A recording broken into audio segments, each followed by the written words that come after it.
అందరికీ నమస్కారం అండి. పిల్లలతో రోజు మీరు వాళ్ళు రెడీ అయ్యి స్కూల్‌కెళ్ళేలోపు, వాళ్ళు షూ ఏసుకునే టైంలో, టిఫిన్ తినే టైంలో ఒక 10 మినిట్స్ వాళ్ళని ఎంగేజ్ చేయండి. అంటే నేను కొన్ని శ్లోకాలు చెప్తాను.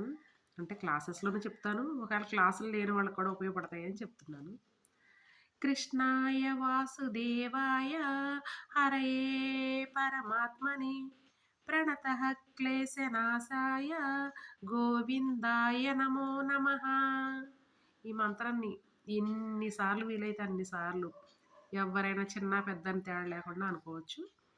ఇలా అనుకోవడం వల్ల క్లేశనాశం అంటే మనలో ఉన్న మానసికమైన క్లేశాలు, శారీరక సంబంధమైన క్లేశాలు తొలగి మనం ఆరోగ్యవంతులం అవుతాం. మనకు ఆరోగ్యమే కదండీ! అసలు ముందు కావాల్సింది. అన్నిటికన్నా ముందు ఆరోగ్యమే మహాభాగ్యం అన్నారు కదా! భాగ్యం కన్నా ముందు ఆరోగ్యం ఉండాలి. ఆరోగ్యం ఉంటే తర్వాత అన్నీ వస్తాయి ఆటోమేటిక్‌గా.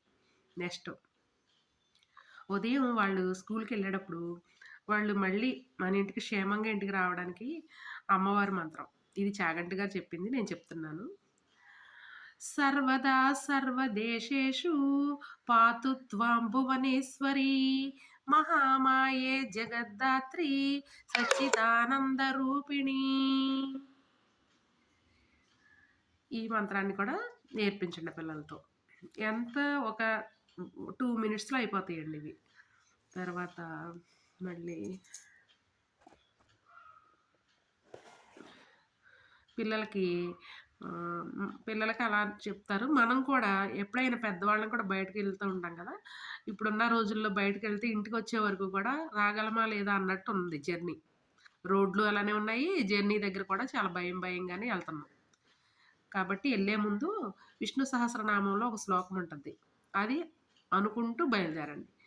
వనమాలి గదిశాంకి శంకి చక్రీంచనందకి శ్రీమన్నారాయణో విష్ణు వాసుదేవో విరక్షతు. ఈ శ్లోకాన్ని ఇది ఇంచుమించుగా అందరికీ వస్తది. విష్ణు సహస్రనామం చదివే వాళ్ళకి తెలుస్తుంది.